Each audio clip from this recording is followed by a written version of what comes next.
Hi പ്രിയമുള്ള സുഹൃത്തുക്കളെ, ഇന്ന് ഞാൻ നിങ്ങളോട് പറയാൻ പോകുന്നത് ജീവിതത്തിൽ സുപ്രധാനമായി നമ്മൾ അറിഞ്ഞിരിക്കേണ്ടുന്ന ചില വിഷയങ്ങളെ കുറിച്ചിട്ടാണ്.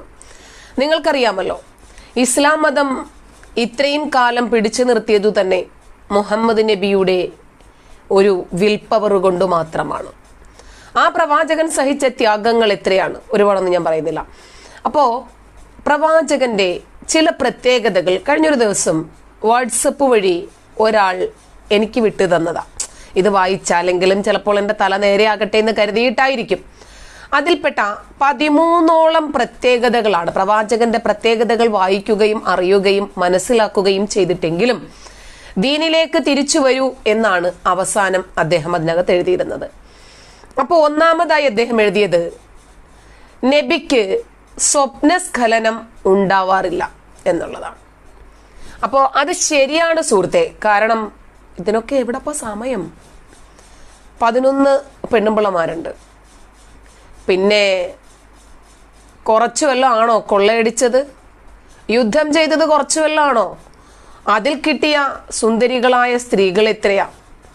പിന്നെ എന്നെ അങ്ങ് ദാനമെടുത്തോ എന്നും പറഞ്ഞ അതും കുറേയധികം പെണ്ണുങ്ങൾ ആ കാലഘട്ടത്തിൽ ഉണ്ടായിരുന്നു. അവരെ പിന്നീട് ആയിഷ വിമർശിക്കുകയും ഒക്കെ ചെയ്ത രൂപത്തിലുള്ള ഹദീസുകൾ ബുഖാരി റിപ്പോർട്ട് ചെയ്തിട്ടുമുണ്ട്. അതൊക്കെ നമ്മൾ വായിച്ചിട്ടുണ്ട്. അപ്പോൾ അന്ന് തന്നെ ആയിഷയ്ക്ക് ആ വിഷയത്തിൽ എതിർപ്പുണ്ടായിരുന്നെന്ന് നമുക്കറിയാം. പിന്നെ ഇതിനൊക്കെ എവിടെപ്പോ സമയം? കാരണം രാത്രി ഇത് എല്ലാം കൂടി 11 കഴിഞ്ഞിട്ട് ഒറ്റ കുളിയും കുളിച്ച് പിന്നെ നേരം വെളുക്കുവോളം നിന്ന് നിസ്കരിക്കണം, കാലിൽ നീര് വരുവോളം. ഇതിനൊക്കെ ഇടയ്ക്ക് നിങ്ങൾ ഉദ്ദേശിക്കുന്ന അത്ര സമയമൊന്നുമുള്ള കക്ഷിയല്ല നബി. അതുകൊണ്ടാണ് സ്വപ്നസ്ഖലനം ഉണ്ടാവാറില്ല. എന്തെങ്കിലും വേണ്ടേ അതിന്? അപ്പൊ രണ്ടാമത്തെ ആയിട്ടുള്ള പ്രത്യേകത, നബിക്ക് നിഴൽ ഉണ്ടാകാറില്ല. അതിന് വെട്ടത്തിറങ്ങി നിൽക്കാനുള്ള സമയം വേണ്ടേ? അപ്പൊ നബിക്ക് നിഴൽ ഉണ്ടാകുമോ ഇല്ലേ എന്നുള്ളത് നിങ്ങൾ എങ്ങനെ മനസ്സിലാക്കി? അപ്പൊ പ്രവാചകൻ എങ്ങനെയാണ് നമസ്കാരത്തിന്റെ സമയമൊക്കെ ക്രമീകരിച്ചത്? കക്ഷി സാധാരണ മനുഷ്യന്മാരൊന്നും അല്ലേ. പോട്ടെ. 3, വിസർജ്യ വസ്തുക്കൾ ഭൂമിയിൽ കാണപ്പെടുകയില്ലത്രേ നബിയുടെ. തിരുനബിയുടെ മലവിസർജ്യം ഭൂമി കിട്ടിയ പാടെ വിഴുങ്ങുകയായിരുന്നു. തള്ളുമ്പോ ഒരു മയത്തിലൊക്കെ ഒന്ന് തള്ളണേപ്പാ.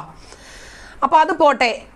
അപ്പോ നബിയുടെ മലവും മൂത്രവും ഭൂമി ദാഹിച്ച് വലഞ്ഞിരിക്കുന്ന ഭൂമി അപ്പാടെ വിഴുങ്ങുമായിരുന്നു. പക്ഷേ നബി മരിച്ചു കിടന്നപ്പോ എന്നാ പിന്നെ നബിയുടെ മയ്യത്ത് 3 ദിവസത്തോളം കിടന്ന് ചീഞ്ഞു നാറുമായിരുന്നോ?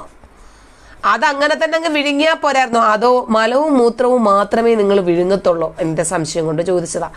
അതുകൊണ്ടായിരിക്കുമോ പ്രവാചകൻ ആയിഷയുടെ വീട്ടിൽ കഴിഞ്ഞ ഒരു ദിവസം ബക്കറ്റിൽ മൂത്രം ഒഴിച്ചു വെച്ചത്? ബക്കറ്റിലായതുകൊണ്ടായിരിക്കും വിഴുങ്ങാത്തതല്ലേ? ഞാൻ എന്റെ സംശയം കൊണ്ട് ചോദിച്ചതാണ്. മണ്ണിലായിരുന്നെങ്കിൽ വിഴുങ്ങിയാനെ മണ്ണ്. അപ്പൊ ബക്കറ്റിൽ ഒഴിച്ചു വെച്ചു. ആയിഷയുടെ ഭൃത്യ വയറുവേദന എടുത്തിട്ട് ആ മൂത്രം എടുത്തു കുടിച്ചു.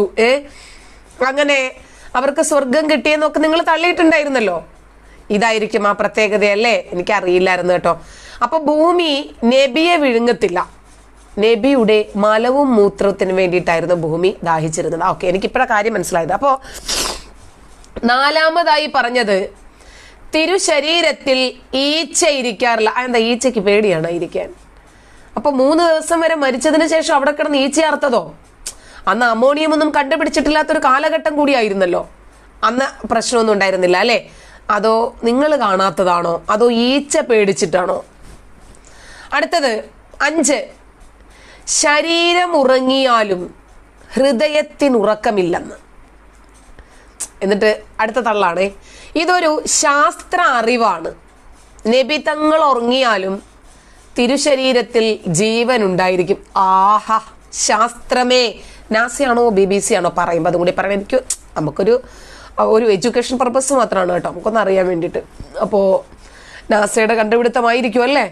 കാരണം ഉറങ്ങിയാലും ശരീരത്തിൽ ജീവൻ ഉണ്ടാകും അത്ര. നമുക്കൊന്നും ഇല്ലാത്തത് കൊണ്ടേ നബിക്ക് മാത്രമുള്ള പ്രത്യേകതയാണ്. നബി ഉറങ്ങിയാലും ശരീരത്തിൽ ജീവൻ ഉണ്ടാകും. ആഹാ, അന്തസ്! അപ്പോൾ അതുകൊണ്ടായിരിക്കും നബി ഇവിടെ കിടന്ന് ഉറങ്ങിയപ്പോൾ സ്വർഗത്തിലേക്കും നരകത്തിലേക്കും മേടാനാകാശത്തിലേക്കൊക്കെ പോയിട്ട് 9 വട്ടം പോയിട്ട് നിസ്കാരമൊക്കെ ചുരുക്കി വാങ്ങിച്ചുകൊണ്ട് വന്നില്ലേ? അതായിരിക്കും അല്ലെ? എനിക്ക് അറിയാൻ വേണ്ടിയിട്ട് ഞാൻ ചോദിക്കുന്നത്. നിങ്ങളുടെ തള്ളുകൊണ്ടാണ് ചോദിച്ചു പോകുന്നത്. 6, മുൻഭാഗത്തേക്ക് എന്ന പോലെ പിൻഭാഗത്തേക്കും ഒരേ സമയം തന്നെ കാണുമായിരുന്നു. എനിക്ക് മനസ്സിലായി. അതുകൊണ്ടായിരിക്കും ശത്രുക്കളെയൊക്കെ പെട്ടെന്ന് തിരിച്ചറിയാനും ഒക്കെ പറ്റിയതല്ലേ. അപ്പൊ അതെന്താ, നബിയുടെ മുൻഭാഗത്തും പിൻഭാഗത്തും കണ്ണുണ്ടോ? പിന്നെ എന്തിനാണ് യുദ്ധ സന്ദർഭത്തിലൊക്കെ നബിയെ ഇങ്ങനെ വലയം ചെയ്തുകൊണ്ട് നബിയുടെ അനുചരന്മാർ നിൽക്കുന്നത്? പുറകിന്ന് മുമ്പിൽ നോക്ക് കക്ഷിക്ക് കാഴ്ചയില്ലേ? പോട്ടെ. അടുത്തതായിട്ട് 7 നബി കോട്ടുവായ ഇടാറില്ല. എന്താ, ഉറക്കമില്ലേ കക്ഷിക്ക്? അത് ഉറക്കക്ഷീണം ഇല്ലേ?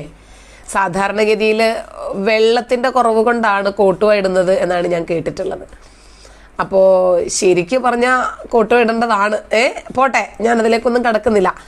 8 ചേലാകർമ്മം ചെയ്യപ്പെട്ടവരായിട്ടാണ് നബിയെ പ്രസവിച്ചതെന്ന്.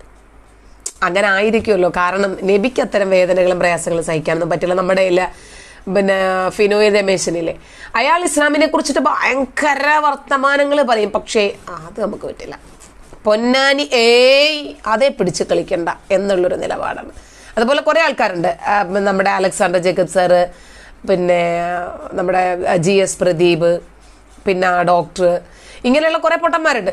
ഇവരാരും ഇസ്ലാം മതം സ്വീകരിക്കില്ല, പക്ഷെ പുറത്ത് നിന്നിട്ട് അതൊക്കെ പറയും. നമ്മുടെ തള്ള അങ്ങനെയാണ്. അപ്പോ നബിക്ക് അറ്റം വെട്ടാൻ വയ്യാത്തത് കൊണ്ടും എന്തായാലും നബിയുടെ തുണി പൊക്കിയാരും നോക്കാൻ പോകുന്നില്ല. അപ്പൊ നബി അങ്ങ് പറഞ്ഞു പിടിപ്പിച്ചു, ഞാൻ ചേലാകർമ്മം ചെയ്യപ്പെട്ടവരാണ് പ്രസവിക്കപ്പെട്ടത്. പ്രസവിച്ചതോ 3 വർഷം കൊണ്ടാണ്. പാപ്പ മരിച്ചിട്ടേ. പോട്ടെ, ഞാൻ അതിലേക്ക് കിടക്കുന്നില്ല. അപ്പോ 9 അല്ലേ. 9ാമത്തെ കാര്യം, നബി എന്താണ്, ഒരു സദസ്സിൽ ഇരുന്നാല് നബിയുടെ ശരീരം മാത്രം വേർതിരിച്ച് കാണപ്പെടും അത്ര. അതെന്താണെന്ന് ചോദിക്കരുത്. കാരണം ഒരുപാട് പൊക്കമൊന്നും ഇല്ലാത്ത ആളെന്നാണ് പൊതുവെ തള്ളിയിരിക്കുന്നത്. ചുമന്ന കളറാണ്, അങ്ങനെയൊക്കെയാണ്. അപ്പൊ സദസ്സിൽ ഇരുന്നാൽ നബിയുടെ ശരീരം മാത്രം കാണുന്നത് എങ്ങനെയാണ്? ഇത് ആരാണ് കണ്ടത്? ആരോടാണ് പറഞ്ഞത്? ആരാണ് രേഖപ്പെടുത്തിയത്? ആരാണ് സാക്ഷി? ചോദ്യങ്ങളൊന്നും നമുക്ക് പറ്റില്ല. അടുത്തത് 10 എന്നെ ഇസ്ലാമിലേക്ക് കൊണ്ടുവരാൻ വേണ്ടിയിട്ട് എന്നോട് തള്ളിയ തള്ളാണിത്. അപ്പൊ 10ാമത്തത്, മനുഷ്യേതര ജീവികൾക്കും നബിയെ തിരിച്ചറിയാൻ കഴിയുമല്ലോ. അതങ്ങനെ തന്നെയല്ലേ. കാരണം നബിക്കൊരിക്കലും, ബുഖാരി റിപ്പോർട്ട് ചെയ്യുന്ന ഹദീസിലാണ്, നബിക്കൊരിക്കലും മൂത്രമൊഴിക്കാൻ മുട്ടി. അപ്പോഴേക്ക് മരത്തിന്റെ കൊമ്പ് അങ്ങനെ മനസ്സിലാക്കുക, നബിക്ക് മൂത്രമൊഴിക്കണം. നബിക്ക് ആ മരത്തിന്റെ കൊമ്പ് അങ്ങനെ ചാഞ്ഞു വന്ന് തണലിട്ടു, നബി മൂത്രമൊഴിച്ചു പോയി. അതുപോലെ നബിയുടെ കയ്യിൽ നിന്ന് പൈപ്പ് ലൈനിൽ എന്നതുപോലെ വെള്ളം ഒഴിക്കുന്ന ഏതാണ്ട് ഒരു 10ഓളം ഹദീസുകൾ ബുഖാരി റിപ്പോർട്ട് ചെയ്യുന്ന ഹദീസിലുണ്ട്. ഒന്നും എടുക്കാൻ വെള്ളം ഇല്ലാതെ വന്നപ്പോഴേക്ക് കക്ഷി കുറച്ച് വെള്ളത്തിൽ കൈയിടുക, പിന്നെ ഇങ്ങനെ പൈപ്പ് പോലെ ഇങ്ങനെ വെള്ളം വീണുകൊണ്ടിരിക്കാം. അങ്ങനെ നബിക്ക് ഒരുപാട് പ്രത്യേകതകളുണ്ട്. പോട്ടെ. അപ്പോ നബിക്ക് മനുഷ്യേതര ജീവികളൊക്കെ നബിയെ തിരിച്ചറിയാറുണ്ടായിരുന്നു എന്നാണ് പറയുന്നത്. ഓക്കെ, ആയിക്കോട്ടെ. അപ്പോ നബിയുടെ 11 നബിയുടെ വിയർപ്പിന് സുഗന്ധമായിരുന്നത്രേ. അതുകൊണ്ട് വേറൊരു ഹദീസിലുണ്ട്, നബി കിടന്നു കഴിഞ്ഞാൽ പിന്നീട് ആ പായയിൽ, ആ തുണിയിലൊക്കെയുള്ള ഇതൊക്കെ പിഴിഞ്ഞെടുത്ത് കുപ്പിക്കകത്ത് അടച്ച് നബിയുടെ ഭാര്യമാരൊക്കെ സൂക്ഷിക്കാറുണ്ടായിരുന്നു അത്ര, സുഗന്ധദ്രവ്യമായിട്ട്. കാരണം 11 ഭാര്യമാരും ഒക്കെ ആയിട്ടേ എല്ലാം കഴിഞ്ഞിട്ട് ഒരു കുളിയൊക്കെ അല്ലേ കുളിച്ചിരുന്നത്. അപ്പൊ സ്വാഭാവികമായിട്ടും വിയർപ്പുണ്ടാവും.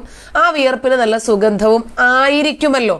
അടുത്തത് 12 നബിയുടെ മലമൂത്രം ഔഷധ ഗുണമുള്ള മരുന്നായിരുന്നു. അതുകൊണ്ടായിരിക്കും ആ കാലഘട്ടത്തിൽ ഹോസ്പിറ്റലുകളൊന്നും ഇല്ലാതെ പോയത്, അസുഖങ്ങളൊക്കെ സുഖപ്പെടുത്തിയത് അതുകൊണ്ടായിരിക്കും.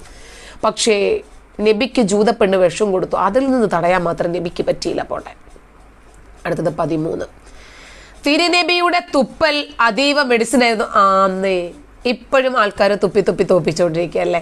ഇപ്പൊ കണ്ടില്ലേ, റൊട്ടിയിൽ തുപ്പി 3ാമത്തെ പ്രാവശ്യം ഒരാളെ അറസ്റ്റ് ചെയ്തല്ലോ. അപ്പോൾ നമ്മളല്ലെങ്കിലും തുപ്പൽ വീരനാണ്, നബി തുപ്പിയും ഒക്കെ തന്നെയാണ് കേമനായത്. അപ്പോൾ ഈ 13 പ്രത്യേകതകൾ എനിക്ക് അയച്ചു തന്നിട്ട് ഇതെങ്കിലും ഒന്ന് വായിച്ച് പഠിച്ചിട്ട് ദീനിലേക്ക് തിരിച്ചു വരാൻ. ഇനി ട്രോൾ ചെയ്തതാണോ എന്നറിയില്ല, പക്ഷെ തൊപ്പിയിട്ടൊരു ഫോട്ടോ ആണ് പ്രൊഫൈൽ പിക്ചർ. ആരോ ഏതോ ഗ്രൂപ്പിൽ നിന്നും കണ്ട് എൻ്റെ നമ്പർ എടുത്ത് കൊടുത്തതാണ്.